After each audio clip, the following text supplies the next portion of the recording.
Hey everybody, welcome back to Visual Novel Book Club. I'm your pal Slow Beef, with me, of course, my good friend Jim. Hey everybody. My good friend Rosella 500. Hey. My good friend Pulahoko. Hey, yeah. My good friend Turbo C. Hello. My good friend Oren Runnin. Good evening. Listen, Chapter 4. We left on a bit of a cliffhanger. Sasuke Natsume's trial is about to begin, Part 1. We're here in the Old Bailey. I did all this today, so my notes are a little, spotty, but we're going to do our best. Also, before we begin, Turbo, you weren't here last week. Yes. Are you aware that Natsume Saseki is a real person? Oh no. Does he look like that? What a fool! I mean, we all knew. I can't believe you didn't know. Yeah, everyone here knew. Yeah, we all knew. Yeah. Every single one of us. Yeah. I mean, they teach it in every American school. Of course we know. Yeah. Anyway, can I also give you, if you haven't, a preview of last week too, was then Oren would go, and does anyone know what his first book was? And nobody would answer. And he goes, that's right, I'm a cat. It was. So let's see if any of you learned anything. Can any of you like some? I actually went and I read the first chapter of I Am a Cat in between weeks so I could have more cultural context. It was very sad. Did it explain how he got turned into a cat? You know, it's a satire. I am a cat. Yeah, it's supposed to be funny. It's not a documentary. I'm a cat. It's I mean, it certainly seems to be critical in some incisive kind of ways, but I just mostly found it sad because sad things happen to cats. And I'm just a sucker. What is it critical of? Of Japanese society in the early 1900s. You all just blindsided me with this thing.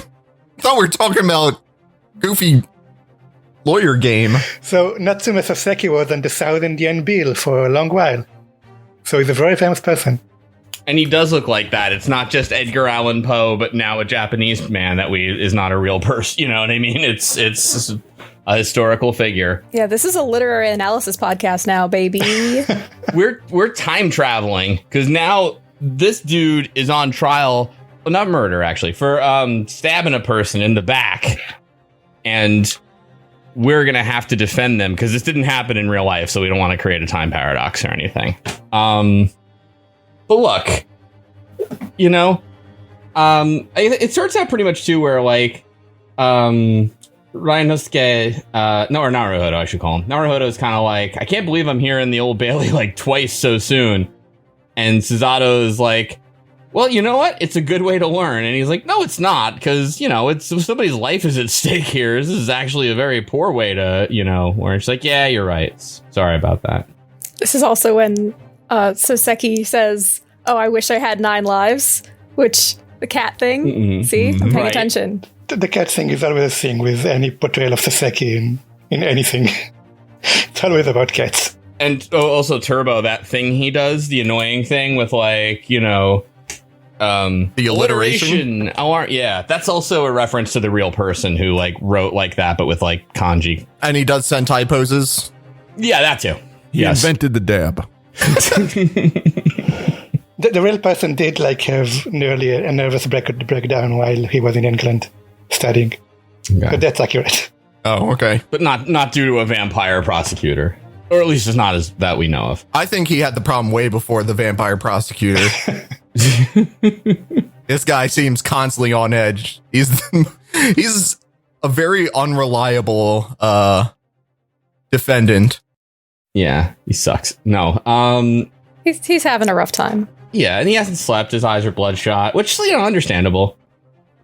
I think there's like nothing more frightening than having to like go, you know what I mean? Like to have like a trial or something in like not your home country, on top of everything. Yeah.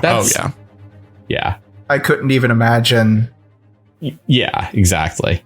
And Jim Carrey made fun of a movie like that. It's so predominant, but in Cable Guy specifically. But apparently too, this trial is on the front page of like every paper. Notably because Von Zeeks is back again. And, like Natsume is afraid too, just because again, like Von Zeeks, I mean, after what happened to McGilded, he's like cursed, even if he wins this thing, maybe, you know? And everyone is apparently speculating about why Van Zix even went to a trial like this, where it's not even murder. Yeah, everyone in the paper is calling it mundane, and Soseki's like, well, it's not mundane to me. We get in there, you know, and Von Zix actually pours out a glass and toasts. He doesn't pour out a glass. I'm sorry, not like that. But like he toasts McGilded, who deceased, which is kind of messed up in a way, or maybe not. Who knows? But anyway, we have a new jury, kind of. Yeah. I actually kind of like this in a way. As we said, the jury selection in this, like, England is not very good. They really don't care about conflicts. I love that they have a theme, though, going on for their jurors now. Like, the last one is always going to be this weird old person. I kind of dig the reuse in some ways, strangely, you know? Like, well, so the first one is, I totally forgot his name, and I can't find my notes from that episode. It's Fair Play. Fair Play, thank you, yeah. The banker from the first trial, or the trial before. With the Waluigi hair, facial hair. Yep. The second one is this, like, kind of tall, thin lady. I put down she looks kind of like Olive Oil, but, yep. You know, from Popeye. But, I mean, maybe, yeah. I also wrote that. Oh, nice. All right. That's synergy? Sure, why not? And she says she's I am more ruthless than I appear. The third one was that lady first, I think, is the third person. Is that him, or does he just look like him? No, it's a new character. Oh, it is a new character. He reminded me of him, so I put down foppish guy. He's a very unassuming looking person. Yeah, he is the most generic man. Well, that was the thing, because I knew the first guy was, I couldn't remember the name, but I knew it was Fair Play. The third guy, like, as we were going, I was like, wait, is that lady first? But now I'm thinking about it, he doesn't have the hat or anything. So you're right, yeah. Okay, new guy. Yeah, he had the same face, and so I thought the same thing too, but I was like, no way that game got this better. Right. And also the game has no compunction about bringing characters back, obviously. So if they were going to do it, they would just do it. Right. Which the third juror is Joan Garadeb.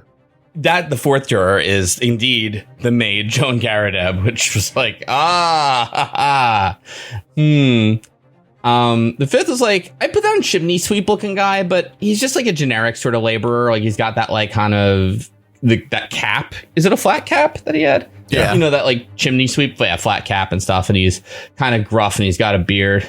Tough guy. Chimney sweeps had top hats. The sixth one is like hard of hearing plump old guy as opposed to hard of hearing plump old lady from last time. Yeah, my headcanon is it's her husband. Yeah. Well, in the previous trial, the old lady didn't want to pay attention, and in this one, he can't pay attention because he can't hear anything. He's trying, though. He's trying. It doesn't stop him from like giving us a guilty verdict all the time, though. Yeah, that's true. You know, and you know, I gotta say, the juror number 2 jumps in right away as the case starts with, was it a dirty Japanese who did it? Which is like, yikes! So, all right. She said something like really racist. It was just like, okay, well, I guess that's how we're gonna start that off. But anyway, Zeeks calls Gregson to the stand, and that's, you know, our old fish and chips police officer, excuse me, and he like kind of gives us the case. The young woman, the woman who was stabbed, her name is Olive Green. She's in a coma for 3 days. Her name was actually presumed from her personal effects. We don't actually know that that's her name. And when that was brought up, I'm like, so that's not her name. You know, that was where my brain went immediately. Yeah. And Natsume said he saw a woman in a green overcoat, which she's wearing. And we're not sure. So we, what do you call it? So I don't know like how in depth we want to go here.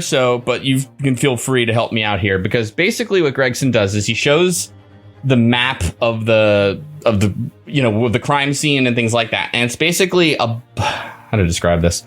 It's happening around a block, like a city block, the right side being like kinked outward. So it's like a pentagon with the point facing right, sort of.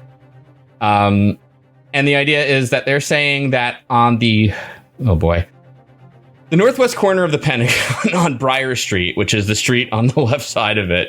Anyone can feel free to jump in and help me out here. Okay. So I'm actually looking at a picture of the map here. So the idea is that there are two buildings next to each other. The one building on the left, the bottom right corner, that is the Soseki's lodgings. And on the other side of the street, top left corner is the bookstore. The idea is that he returned home from the bookstore, walked down the street, and then crossed the street to go home, which that is where he ran into Olive Green, purportedly did the attack, and then ran away. Yeah, because the murder happened like right across the street from... Yeah, across the street, which is going to be important. Yes, right across the street, which is an important point. Yeah. So the first thing that happens is that... because it's going to be a real, as Paula said, it's going to be a real quick straight walk from the corner down the block to the opposite corner. But that's if the place where he had bought the books is a bookstore called Bourbon Books, which is the one on the corner. Right. What happens though is when you look at the receipt that Natsume had, it is not Bourbon Books, but it's a place called Your Books. Yore. Your Books, Yore, right? And I guess it's a little pun there.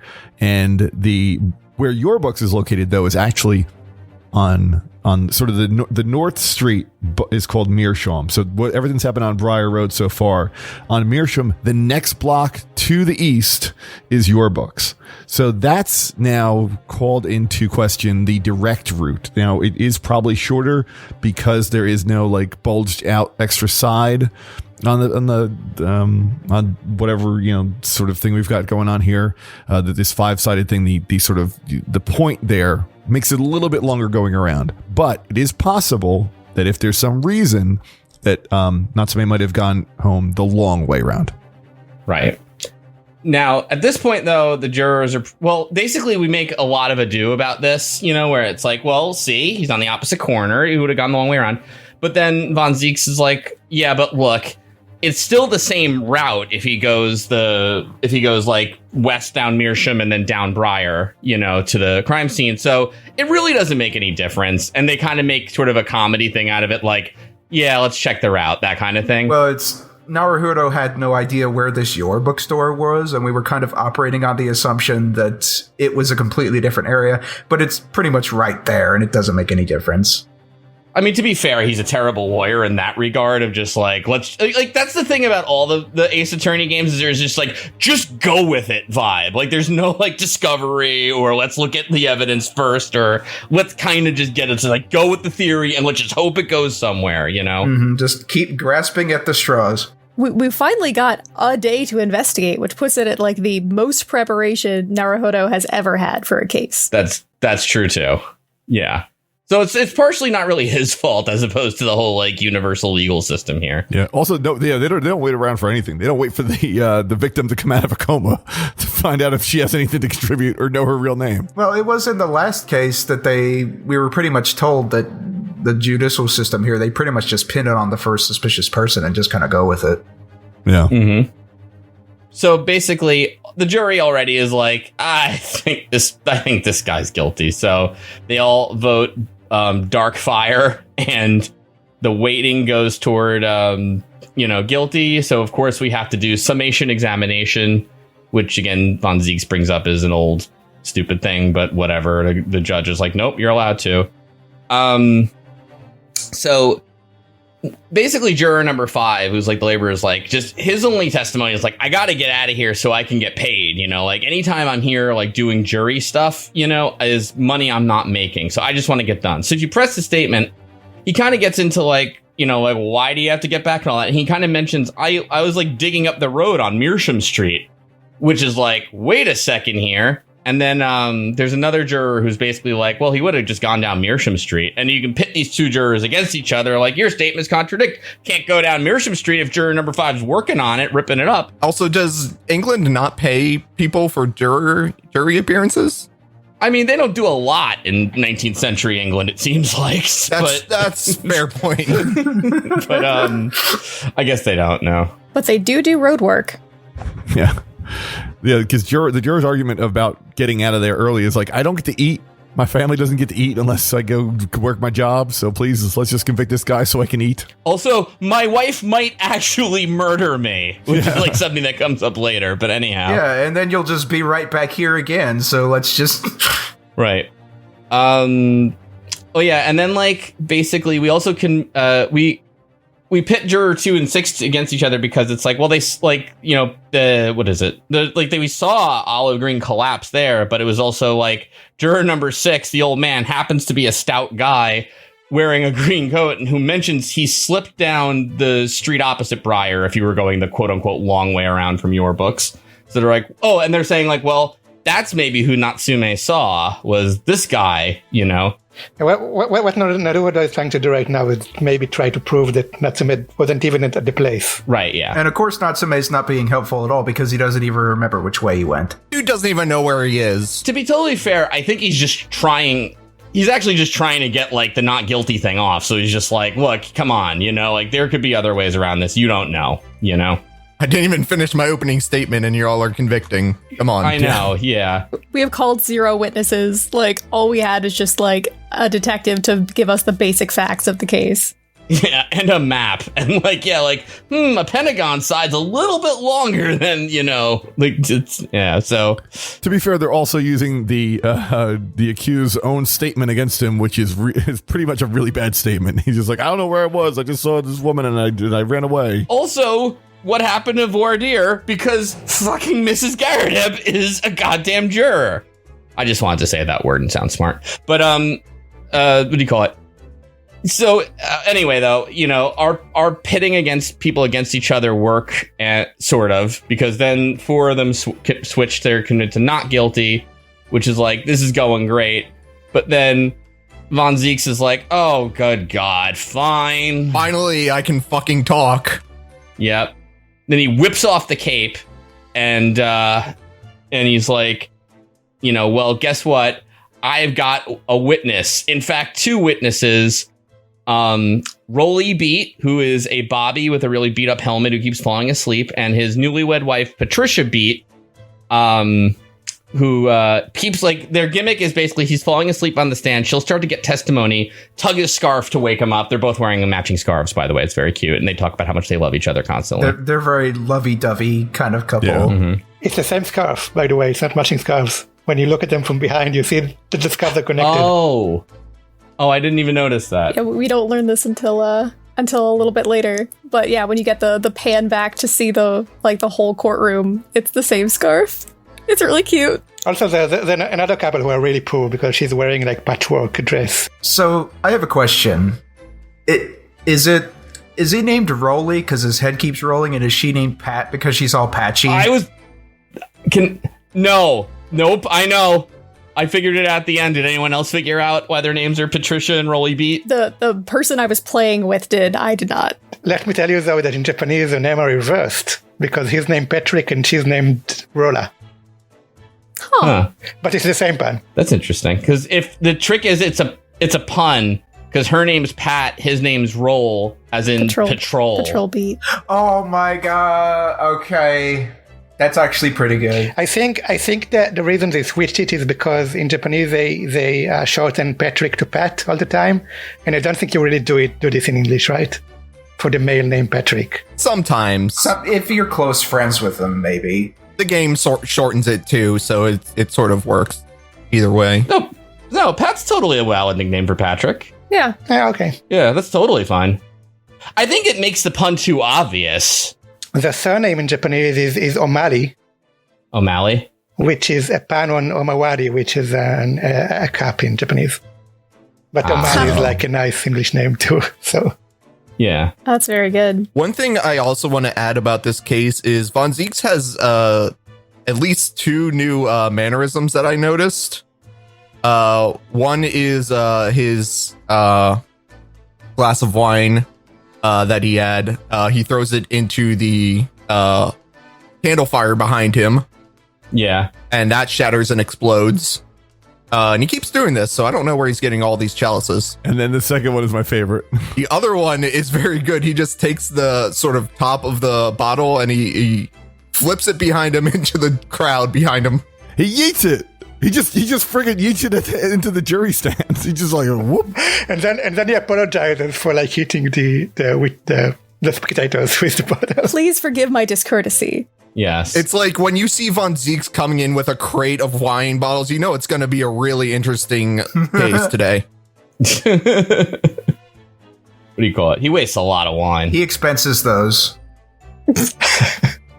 But the thing I like about Patricia and Roly here is that they genuinely seem to like each other.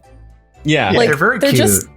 They're very cute. And like, honestly, I'm trying to think of another like couple in the entire series that has any genuine affection for each other, and I'm coming up pretty short. Patricia does this thing at like a point in the trial where she like gets behind him because he's always dozing off, and she like puppeteers him to make it look like he's punching his fists in the air. You did a little shadow boxing. She does that once, even when he's fully awake. So, and he just goes back to sleep. Like, oh, all right, my wife's doing that thing now. The weekend at Bernie's. Maybe that's just a thing they do. It's cute. It is cute. I loved these two. Mm-hmm. Yeah, it's funny. After you said that, I was trying to think. Just because even only playing the first 3 games, I'm like, yeah, I don't remember any couples really being really affectionate. No, so yeah, that's it.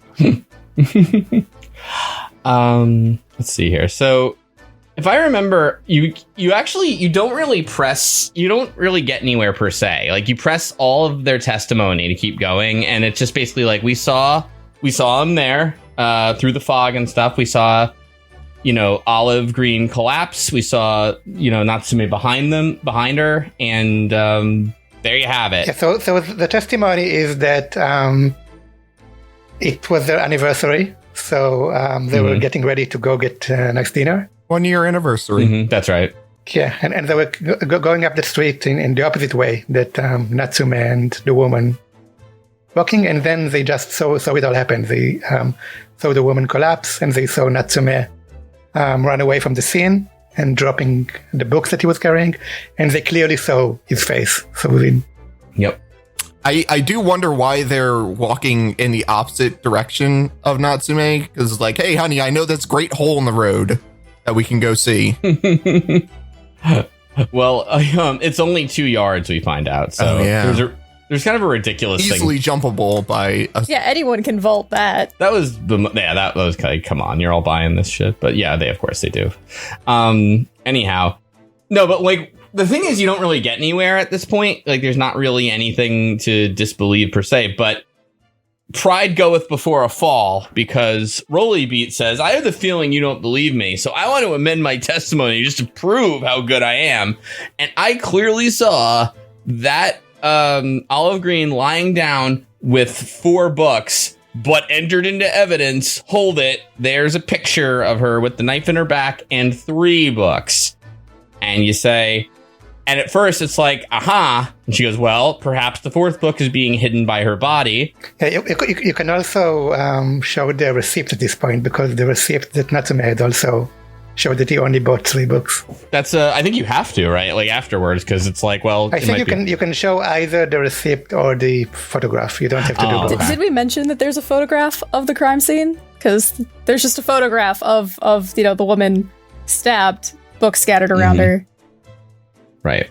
But we don't see her face in that one. Can you get a different person saying, hold it? Because, like, I had Patricia, and she's like, hold on, I can name all 4 books. Yeah. And she does a fairly good job. I mean, she doesn't really get them, but she remembered enough. She gets close enough that it's like, all right, yeah, you know them. But there's a 4th book, that's in Olive's hand, basically. She's like gripping it. And we enter that into evidence. And it still seems like, okay, so this isn't really helping, until we notice that the book actually has a burn mark on the back of it. Actually, more than a mark. It's pretty much burned. And like pages are missing. So it's like kind of unreadable. It's almost like it's got a big chunk bitten out of it. Yeah. And then it's like, is this actually significant, Mr. Naruhodo? And yes, it is. And it's like, I think I can be able to find out who the owner of this book is. And I think it's John Garadeb. Yeah, we've also heard the title of the book before. Oh yeah, Lion's Pride, right? Is the name of it. His favorite book that was missing from after the fire. Exactly. So Yeah. So that's kind of like there's like there's not actually an intermission or anything like there usually is here, but this is where the game's kind of like, you can save, welcome to trial part 2, that kind of thing, you know, which typically is like there's a recess, but not here. So yeah, so this time around we bring up, in fact, that we know that the Natsume's landlord, you know, there was a fire and they were having a fight, but there's something Von Zieks does here. Does anybody remember, like, to get the jury back on his side and voting guilty again? I think basically the argument is that none of this helps. I mean, so the book suddenly appeared, but it doesn't make any sense. Right. It's like we know that the window wasn't broken, so like there's no way that they could have come through. And they wouldn't have opened it on a winter night. Yeah, it still insists that it must have been like Olive Green's book, even though it shows like it's burned and it's not really Gary Depp's book. Right. So we can't really prove it yet because there's no evidence or anything, but we're not going to give up. Even though the jury has again given up and saying, well, obviously that's his book, guilt, they will vote guilty, but now we're going to press jurors and get them all against each other. Yeah, we do a second summation examination. And this gets a little more complicated than the earlier ones. Yes, it does. Yeah.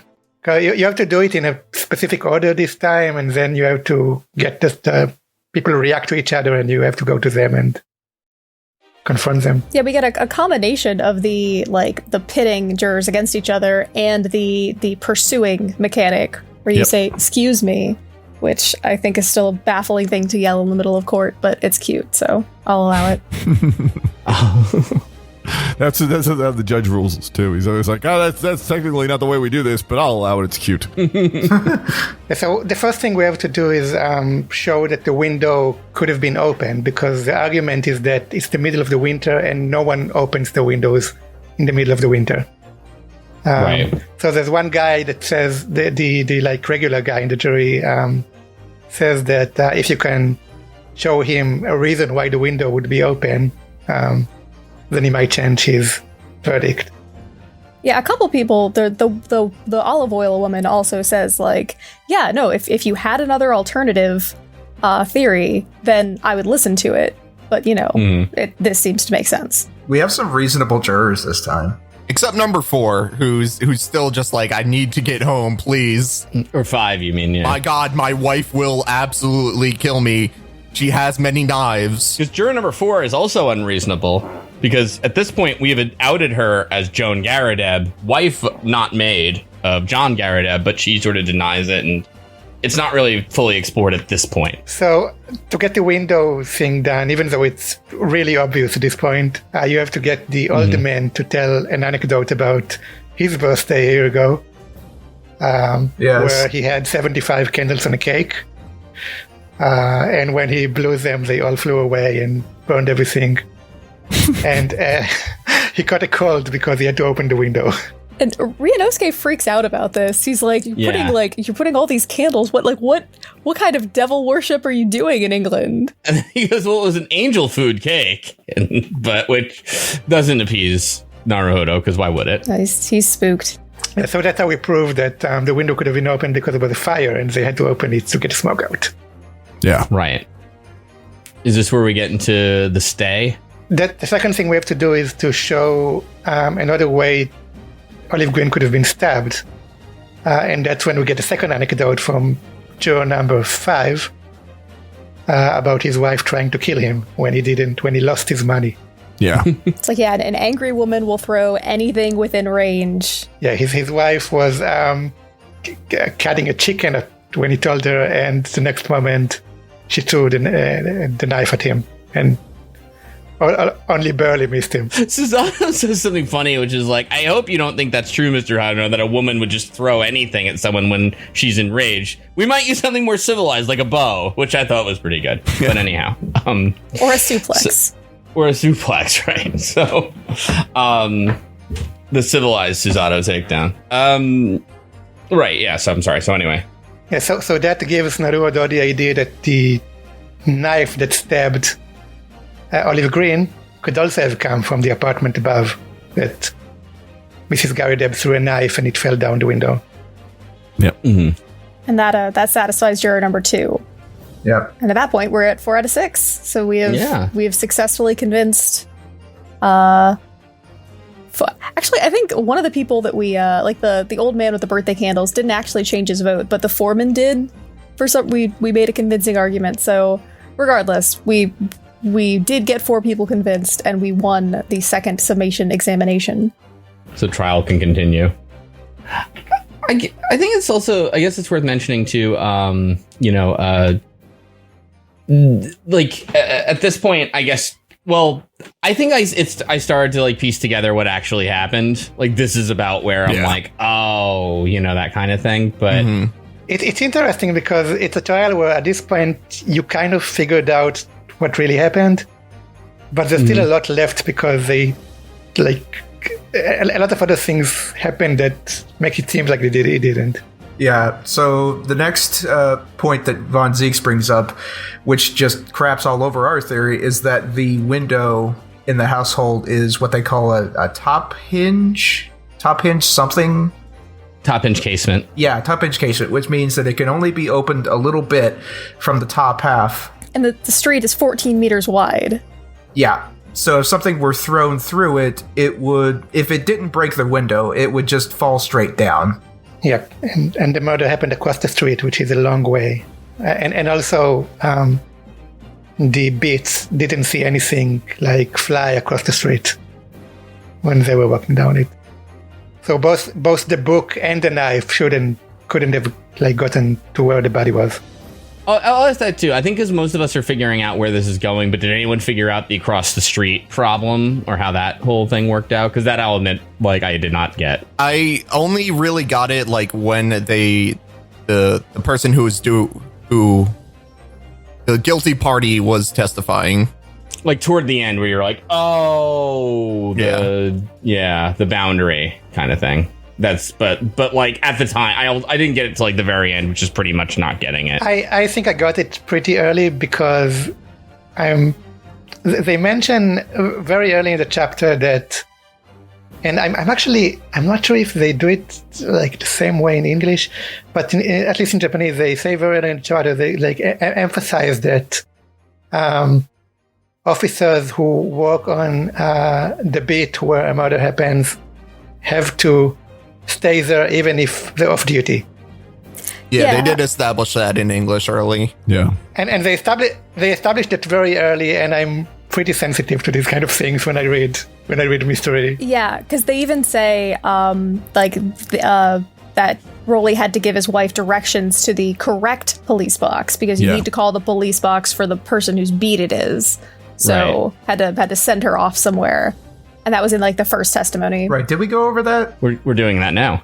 Because like that's the thing too, is that then we also established by pressing his testimony that his beat technically goes to like midway through the street. Yeah, that's where the line is basically that street. Briar, exactly, like Briar. So the murder happened like just across the street, like outside the beat for the boundary for his beat. So I guess we can probably all see where this is going, right? Like that somehow, the book from the Garadeb's apartment and the knife, presumably that we're contending was thrown, somehow made it, was it 15 yards or 14 yards across 15. the street?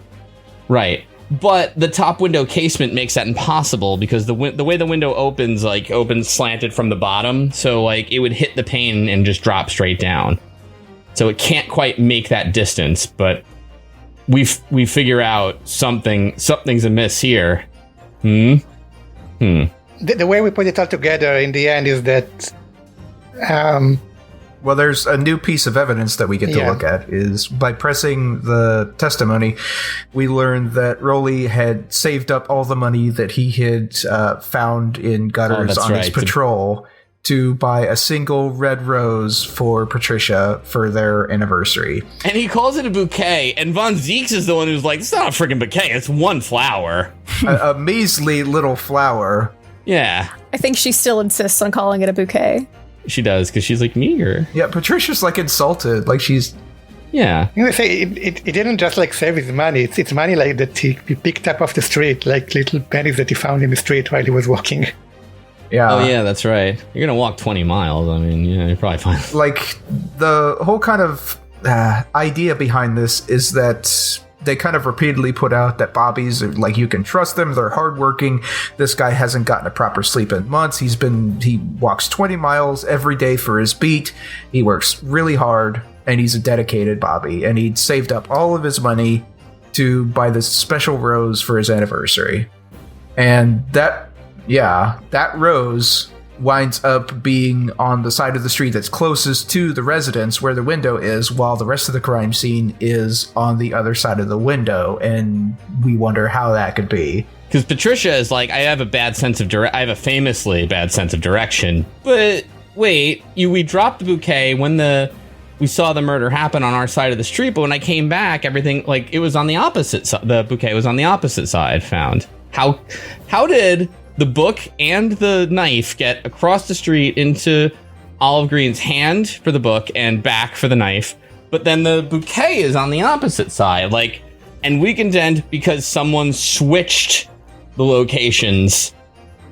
Someone switched the side of the street the crime scene happened on, and the only person that could be, in fact, is Roly Beat. Right, because if it's in his area, you know, that's covered by his warrant card, he is obligated to interrupt his anniversary dinner and investigate the crime. Stay and help detectives. Yep, help detectives investigate. And this one, I was actually, like, I had it in mind that this was the correct answer, but they give you a couple options, and I'm just like, I actually trusted Roly based off of, like, how much they talked about, like, police being trustworthy, and the guy actually seemed really like he cared about his job and all that fun stuff. Yeah, he cared about being a police, a good officer.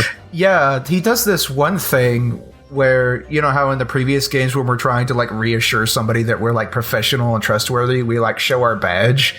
He does that to us, where he shows us his, like, Bobby billfold that has all, like, the Bobby rules in it. And he actually lends it to us, which that's where we learn that, you know, one of the Bobby rules is that if a crime scene happens, even if you're off duty and it's in your jurisdiction, you have to drop what you're doing and investigate. It becomes like evidence to show. Yeah.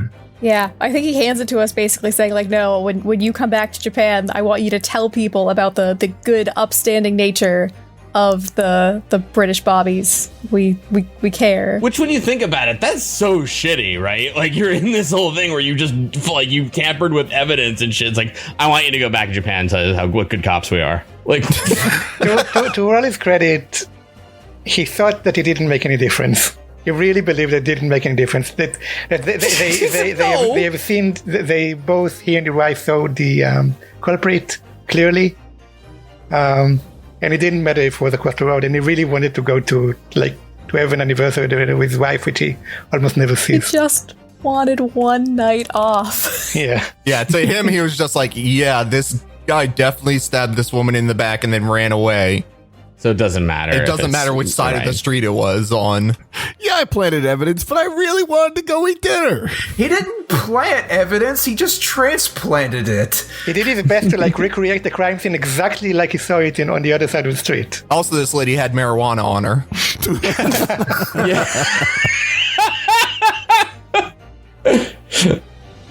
Oh man. Too topical. That's shoot to Kami for you. Well, I could feel sorry for this guy because he's fictional. Well, I feel sorry for him. I'm just saying though, like, it's like, to be fair, he was kind of an asshole here. Well, he does admit it. He does admit it. Yeah, he does. When he's caught, yeah. Well, no, when I say that, I mean, like, he doesn't go through like an evil villain breakdown. He just kind of admits it. It's like, yeah, I'm sorry. All right, look, I get it. For ludonarrative dissonance's sake. All right. No, it's like, it's one of those things where, yeah, if you want to be real about it, like, at the point where he's like, oh shit, this is pertinent, he should really come clean. But I also understand, like, that would kind of defeat the purpose of the game. So, you know, like, it's a funny thing. That's kind of like as far as you can take it. Speaking of funny things, I just want to say that after we accuse her husband of tampering, Roly gets very offended and says, "There is no one straighter than my husband," which is just probably true, given that this is an Ace Attorney game. Mm-hmm. Right, actually. Like, you know what? These are the straightest people that I've ever seen. So yeah, I think also too, once they brought up that she's holding the book, you know how this went down. I think this is at the point where it's like, okay, now I get everything that happened here. Yeah, because the next like issue is that even if the knife came down from above, it should have hit her on the head and not in the back. Mm. Well, and we're going to have to do something, another relatively unprecedented thing in British law, and bring a juror to the stand. And not only is she, Joan Garadeb, coming, but so is her husband, John Garadeb. I do really like this. I mean, this is a trope that Ace Attorney has done a couple times, I'm pretty sure. But the Mrs. Garadeb, she's like, well, I'm a juror. I don't have to testify. The prosecutor said so. And Von Zieks is just like, fuck no, I didn't. You fucking testify right now. One thing I'm kind of liking here is that Von Zieks, I think once he kind of realizes, oh, wait a sec. You know what I mean? Like, he's kind of like, not directly on your side, but he's sort of like, he's not going to like cheat anymore. Yeah, it's like that. I mean, I feel like the Ace Attorney, again, has this theme of like, the lawyers are here to find out the truth, no matter what it is. And so I love it when like they switch sides to figure that out. We almost had that with McGill did almost. We had in the first trial. What I like about Von Zieks is that he's kind of all the time putting down the jurors about how they're like unintelligent they are.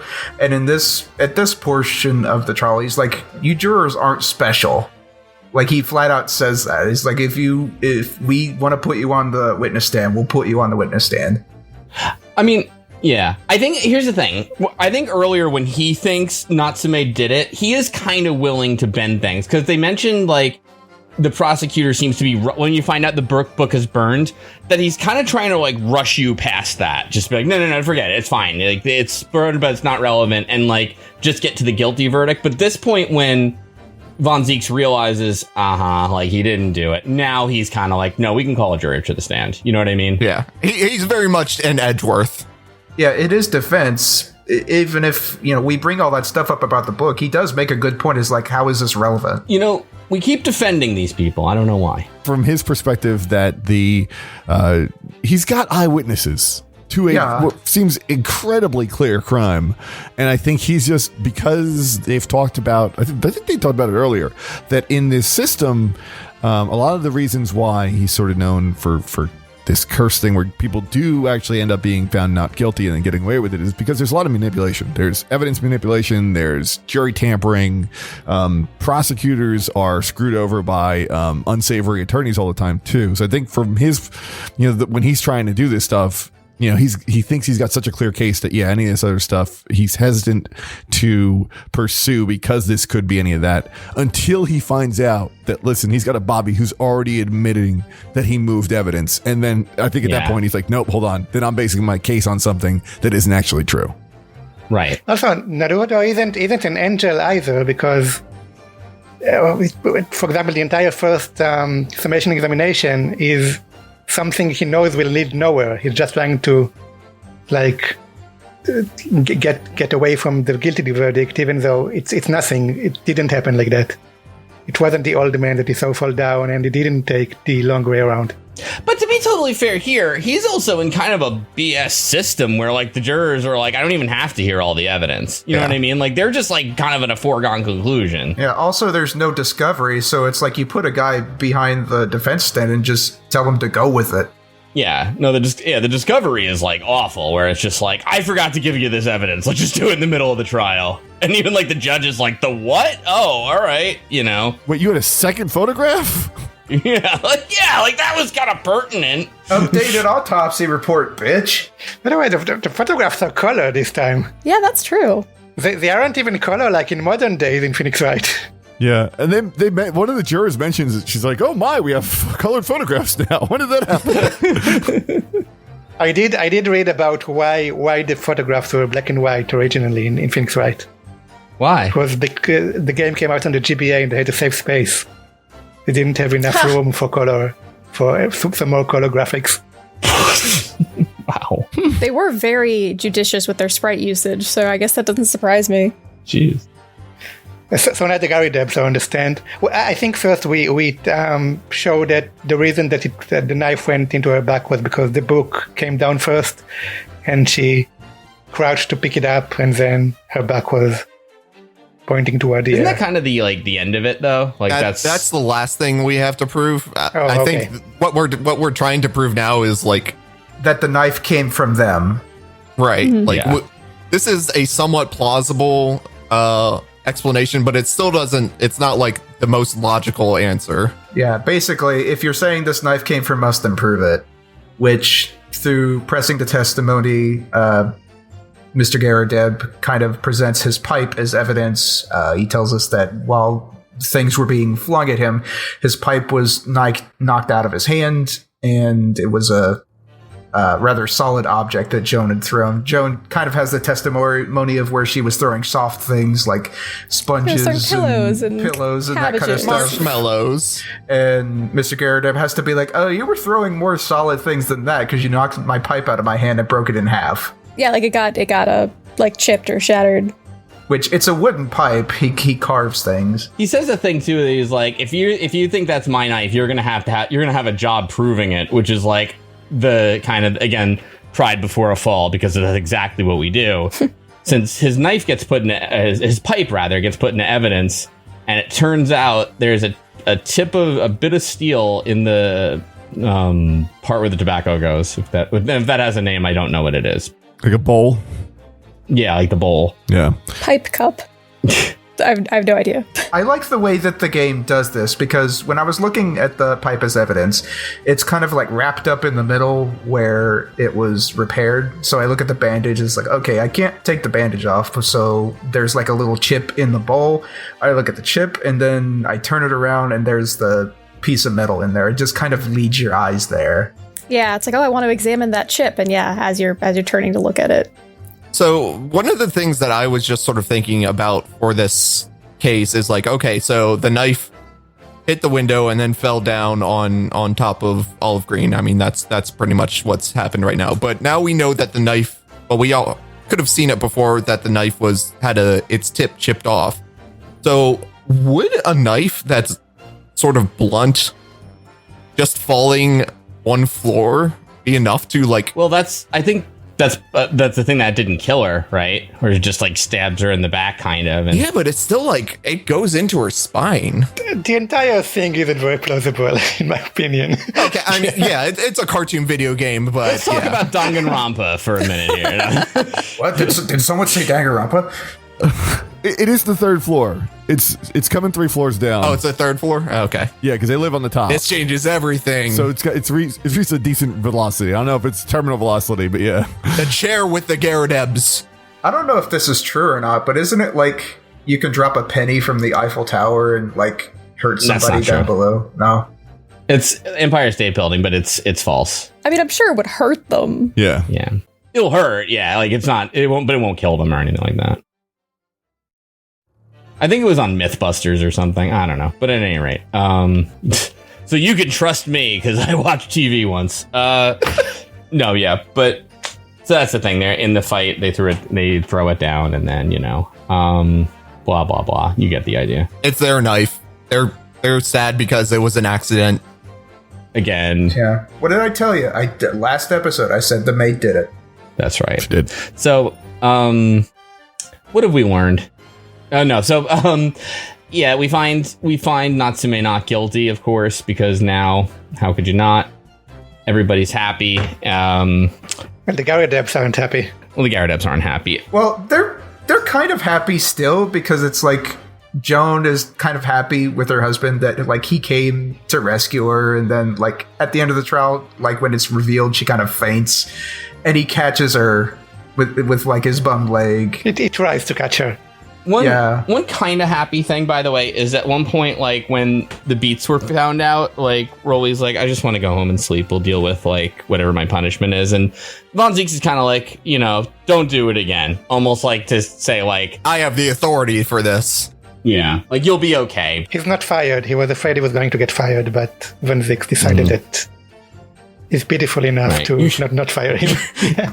You're not going to get fired. You're going to jail, but at least you got your. I mean, I have to say, all the people involved in this trial are pretty sympathetic. It's kind of nice. Yeah, which I think is part of the reason why they made sure that to spell out that the person did not die, because otherwise you just feel really bad. Because, this game would never want to make you feel bad for no reason. Well, it would just be like the last trial where somebody died, through a misunderstanding. Yeah. And also, like, this is like a Seinfeld episode. Like, if she wakes up, it ruins everything. Because the first thing she says is just like, "Oh yeah, I bent over to get a book that fell out of this window, and then I got something else fell on my back." Yeah, no, totally. This was supposed to be the year of olive green. And I think we do learn at the end of the trial, like she's through the worst of it or something. Like, I don't think she's woken up yet, but She's recovering. But yeah. She's doing better. We have our usual, the thing outside the courtroom kind of like summation where Natsume is super thankful. And Sherlock Holmes shows up, or Sholmes, and he's like, I'm here to help. I made it just in time. That was awesome. I absolutely loved that. Then we tell him that he's late. He assumes that Natsume is found guilty. Yeah. Because he couldn't help.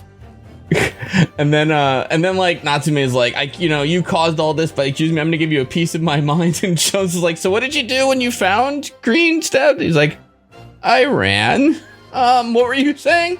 Nothing. Yeah, it's unfortunate someone didn't bring her to the hospital earlier. Otherwise, she'd be awake by now. Right, like Roly dragged this woman 14 meters across the street to reset up the crime scene. Like, that could not have helped. Yeah. Like, with a knife in her back. Yeah, I think he said that he thought she was dead when he did that.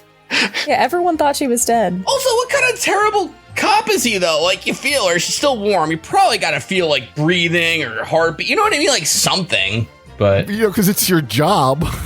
Yeah! Yeah, but he was tired. So shouldn't you have, like, a mirror glass or something for this?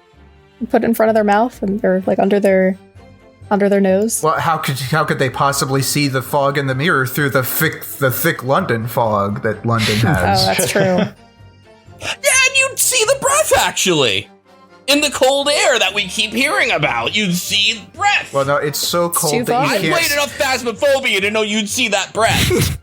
It's so cold that the breath just freezes in the lungs, trust me. It wouldn't work. So... all right, but whatever. It's a bullshit game. No, I'm kidding. But well, speaking of actual plot inconsistencies, and this one actually bothered me. If this was a real trial where someone was incapacitated by complete accident, none of this would happen. So at the end of the trial, they get Soseki his not guilty verdict. And they kind of bring him up on the stand to do the whole, we apologize. This must have been really rough for you. And they're talking to him, and he's kind of doing that thing where he's looking around. And I was expecting him to say, yes, I'm fine, or, that kind of thing. But he responds in perfect, to show that he understood and can speak the language that he's being spoken into. And it's like, well, that's... what? He can speak English. I think that he was just very nervous. So when they questioned him, he couldn't really speak very well. He studies English literature, so he can read English, that's for sure. He was English expert. He's read so much. And he's been there for a year. Yeah. Yeah, well, I don't buy it.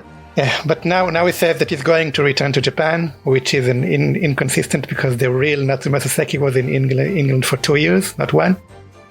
Mm-hmm.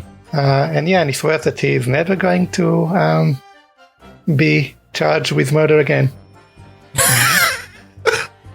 Weird thing to swear, but that's an ominous thing to say, yeah. I would like to make that promise too, but now I feel nervous about saying that. Like you're gonna jinx it. A lot of people asking questions about my t-shirt that says I'm never gonna be charged with murder again. Right.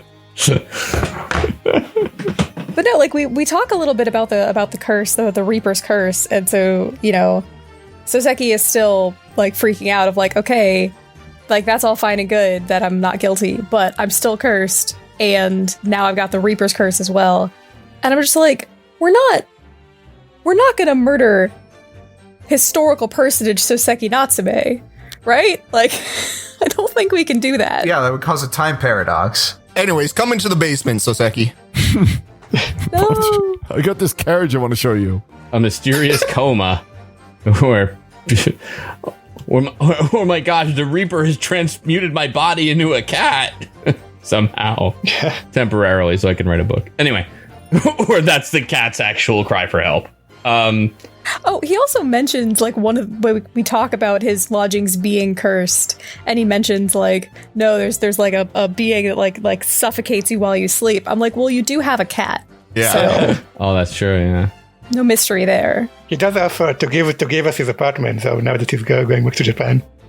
If we need a cheap place to live. You can have my apartment, and by the way, there's a ghost that strangles you every time you wake up. It's like a great alarm clock, which is, like, true. But, We're gonna get a cat. So excited. We're gonna get a cat. and a cat, yeah.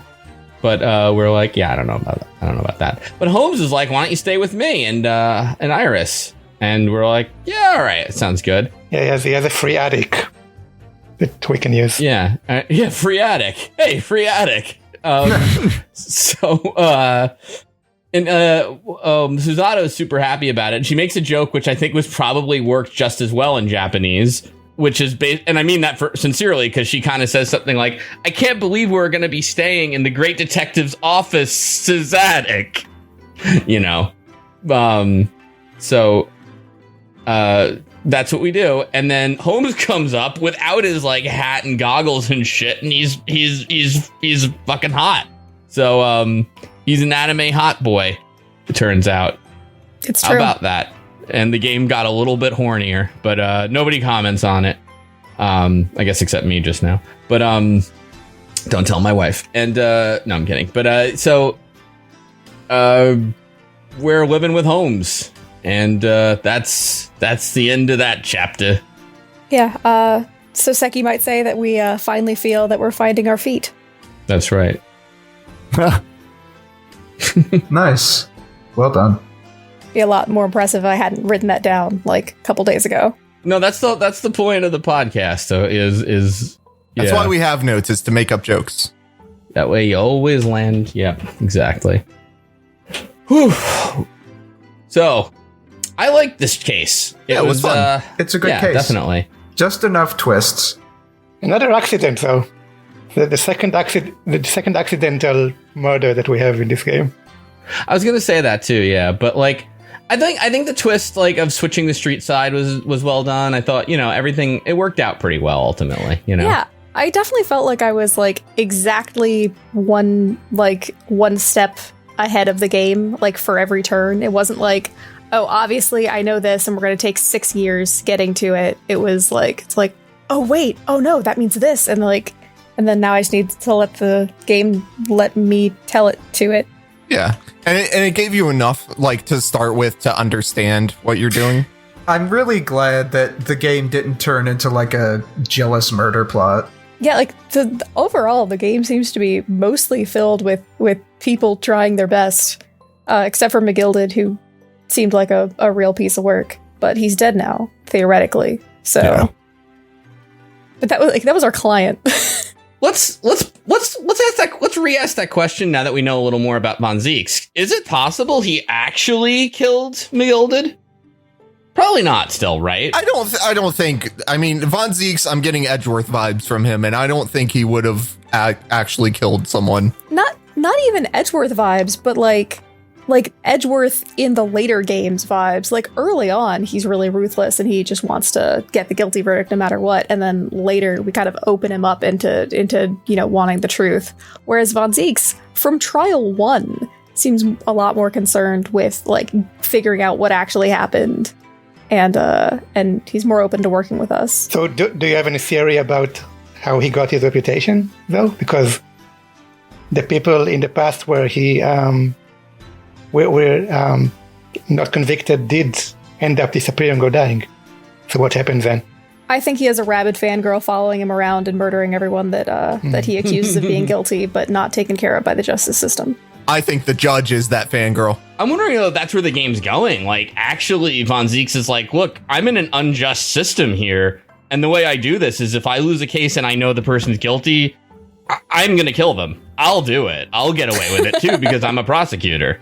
And like, he's not going to act against Natsume because he knows Natsume is now not guilty. You know what I mean? I mean, I think we've been hinting at this being about an unjust system, like with the hint that Kazuma was here to do something. Mm-hmm.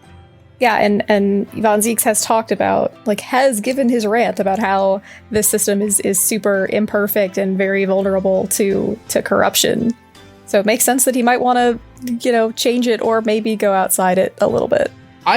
That's interesting, because now you mention it, yeah, I guess if Kazuma wants to do something to fix the system in London somehow, that would make sense, while Maelstrom is like, kind of like, what is it you're trying to do exactly? You know what I mean? Like, when we're like, yeah, I want to do what he wanted to do, whatever it is. Like, oh, you don't know? Okay, that's good. As long as you don't change the status quo or anything. As long as you're not, like, going to get me fired, then whatever, The one thing I will say for Von Zieks is that why would he have stopped, and why does he come back?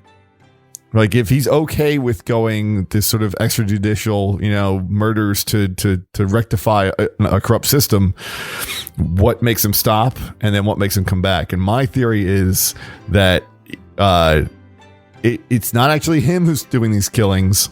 It's McGilded to gain more control over the underworld. So he's killing people who are actually guilty just because they're rivals when they get off. And he fakes his own murder. But Von Zieks comes back to try to get him convicted, but he needs to get out from under Von Zieks' gaze, so he fakes his own murder. But that doesn't make sense, because Mr. McGilden's a good person. He donated a park. Mm-hmm. Well, the one thing I'll say then is why is Zieks interested in Natsume, which I have a theory for, but if you'd like to... All right, go for it, yeah. Yeah, okay. I think basically Von Zieks is kind of doing the Natsume case to feel us out. Yeah. You know what I mean? Yep. Like, specifically to be like, I don't know why this Japanese student, like, defended McGilded or why they got him to do it. It's also possible Maelstrom then is, like, kind of like... So, all right, let's look at it this way, too. Maelstrom obviously gave us the McGilded case to lose, I think, right? Yeah. Because he wanted McGilded behind bars or whatever. It's just that all the evidence was tampered and everything his way. So then what's the thinking here, too? Did Von Zieks ask Maelstrom for the favor of, like, why don't you give him that case with this guy and I'll take it, because I want to see what's going on with this, Yeah. With this guy. That does make sense. Is that what's really? Yeah. Yeah. Because this one is not, it's a very low risk, but it's involving someone from Japan, so it's obviously going to make more sense. Right. But, now, counterpoint, right? Kazuma, we're assuming also, whatever he wanted to do was a justice kind of thing, a good thing, something good for London, England, Japan, justice, whatever you want. Maelstrom, we think, is probably either working against that or worried about it, or maybe not, but that's like kind of where we're going. So that would put him and Von Zieks at odds if we're going with these theories, right? Yeah. Because like Von Zieks is going to want...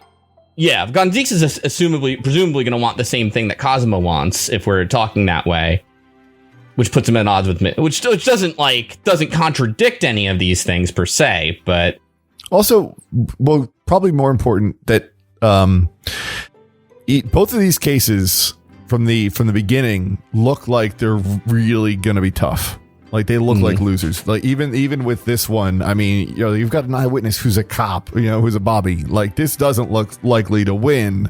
So it could just mean that, like, there's no sort of communications between the Chief Justice and Von Zieks. It's just Von Zieks is trying to get out there and be like, okay, listen, I think that, he'll get this case, so I'm going to go after this one too. But it's not orchestrated. What if Von Zieks is really just like, all right, I've been out of this game for a while. I need the easy cases. I need to get back in the swing of things. That's the thing though too, right? Yeah, like Von Zieks, and yeah, it could be Von Zieks has enough pull with the prosecutor's office just from his own reputation that he doesn't necessarily need Maelstrom to pull strings. Yeah. Yep. No, I think that Von Zieks and Maelstrom are not on the same page, mostly because I think that Maelstrom is evil. Mm-hmm. I think I'm with you, but I'm wondering if, like, see, I guess where I'm getting at is, like, I wonder, I'm feeling, I guess I'll stick by it then. I feel like Von Zieks is good, is like chaotic good, meaning like he's kind of into the ends justify the means. He's Shadow the Hedgehog, yeah. Okay, yeah, that's probably the best way to put it. You're the fake lawyer here. Yeah. And like Maelstrom is kind of the status quo one where he's like, this system kind of sucks, but I'm in power and it works well enough if I can just kind of keep, you know, all the plates balanced. You know what I mean? And we, Naruhodo, we're going to have to uproot. Kazuma wants to like kind of uproot some of this stuff and make everything more just and good, you know, that kind of thing. How would Kazuma know about the corruption deep within the British, like, legal system? That's a very good question, yes. He's just that cool. I thought Kazuma when I was starting before, like, that's tonight my theory about Kazuma, because I was thinking like he wanted to do something like Tom Hanks in The Terminal, where it's just like, I just want to hear that like record or something. You know what I mean? Like something like that. Like that was kind of just, I thought you were going to say Tom Hanks in Big. Or like, I'm going to expose Sholmes as a fraud. Yeah. Well, it may just be that Kazuma doesn't have to have any knowledge of it as much as he is an agent for the Japanese government who has other stuff going on. As part of these high level discussions, if they know that there's some corruption in, you know, whatever, in the judicial system, they might be like, oh, send us your best young attorney to study here and we can use him as an outsider to investigate things. Didn't he even call it like a mission? Yeah, he says a mission. Yeah, so that could be from higher up. Very interesting. Nice theories. No, the most important mystery, though, is what happened to the Shakespeare guy and his friend. It just disappeared. Oh, yeah. That's true. Yeah, I was really expecting them to show up this trial. I was worried about how long this trial was going to go because I was like getting near the end and I was like, we haven't even seen those other two characters yet. I was honestly using a spoiler 3 walkthrough because again I was like really pressed for time when I read this one, so I like kind of had some idea of how long it takes. You know, it's not a great guide, or it's not a great way to gauge it, because like typically what happens is you have a half hour of dialogue before you do anything, and then you'll do like 6 things in a row. You know, but it's pretty good. Yeah, I've been using a video walkthrough just to know like how far into the case I am, so I can schedule like when I'm playing it. And that has the opposite problem because it very well times your 30 minutes of dialogue, but does not at all account for the amount of time you spend like pressing people on unrelated things and presenting the wrong stuff. Yeah, and I keep running into this problem where I use up all my like continue points up until I have like the last one, and that's like the last one I get for the entire trial. It's very easy to save scum in this game. You can save anywhere. You can, yeah. Oh, that's a good point, actually. Yeah. I cheat, so I don't have to. Yeah, I save like on every time I have to make a choice, and if it's wrong, then I load the save and I make the right choice. Yeah, but I never save until I'm down to 1 point. That's, I guess, my fault. Oh, I'm just good at the game. No, that's okay.